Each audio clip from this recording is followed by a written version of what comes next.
তারা কি উটের দিকে তাকিয়ে দেখে না যে কিভাবে তা সৃষ্টি করা হয়েছে? কি দর্শক, কি বন্ধুরা, কি মনে হয় এটি আমার কথা? বন্ধুরা, এটি আমার কথা না। আমি তো ক্ষুদ্র একটি বান্দা, আমি তো ক্ষুদ্র একটি সৃষ্টি। এটি যার কথা, তিনি এই সারা জাহানের সৃষ্টির মালিক। মহান আল্লাহ পাক তার পবিত্র আল কোরআন গ্রন্থের সূরা আল গাশিয়ারের 17 নম্বর আয়াতে উটের সৃষ্টি নিয়ে চিন্তা করতে আমাদেরকে উৎসাহিত করেছেন। বন্ধুরা, উট সৃষ্টির একটি আদি নিদর্শন। এটি মরুভূমির জাহাজ, আর কোরআনে উটের কথা কয়েকবার বলা আছে। বন্ধুরা, উট সম্পর্কে অলৌকিক একটি ঘটনাও আছে। শামুক জাতির কাছে আল্লাহ পাক নিদর্শন হিসেবে একটি অলৌকিক উট পাঠানোর কথা বলেছেন তার গ্রন্থ পবিত্র আল কোরআনে। বন্ধুরা, এখন জেনে নেওয়া যাক উট কেন এত বেশি অন্যতম শ্রেষ্ঠ, অন্যতম সুন্দর এবং অন্যতম অলৌকিক একটি প্রাণী। অলৌকিক বললাম এই জন্য, কারণ অন্যান্য প্রাণীর মতন উট কিন্তু নয়।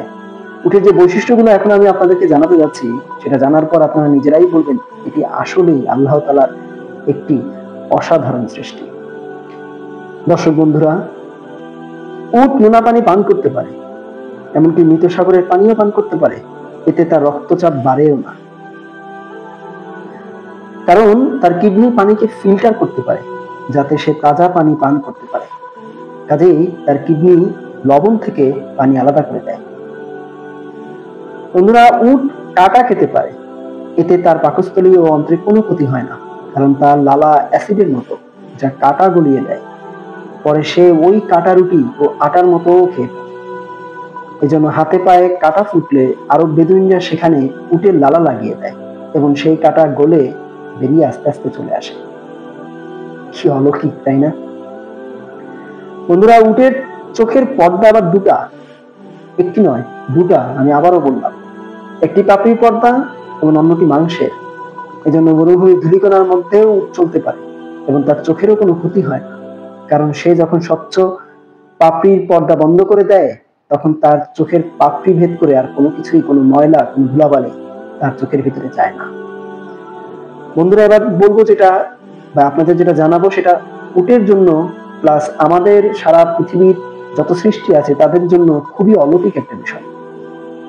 উট তার দেহের তাপমাত্রা পরিবর্তন করতে পারে। আপনারা জেনে কি অবাক হচ্ছেন না? সত্যি অবাক হওয়ার মতন। বরফ ঢাকা জমিতে থাকলে সেটা তাপমাত্রা বাড়াতে পারে এবং উত্তপ্ত মরুভূমিতে থাকলেও সেটা তাপমাত্রা কমাতে পারে। কি মনে করেন? কি অলৌকিক একটা প্রাণ, তাই না? তাই তো আল্লাহ পাক তার পবিত্র আল কোরআন গ্রন্থে বলেছেন, তারা কি উটের দিকে দেখে না কিভাবে তাকে সৃষ্টি করা হয়েছে? কি সুন্দর, তাই না? সুবহানাল্লাহ।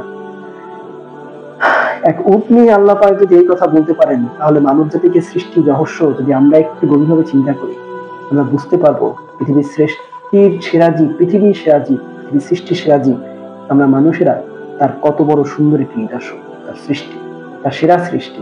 কিন্তু আমাদের কাজ, আমাদের ক্রিয়াকর্ম, আমরা তার সেই সৃষ্টি, সেই সেরার যে নমুনা, তা তো দেখাতেই পারি না।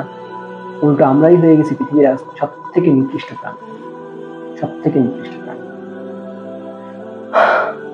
আল্লাহ আমাদের ভালো করুন, এতটুকুই আপনাদের জানানো ছিল। আজকের মতো এখানে শেষ। আল্লাহ হাফেজ। আসসালামু আলাইকুম।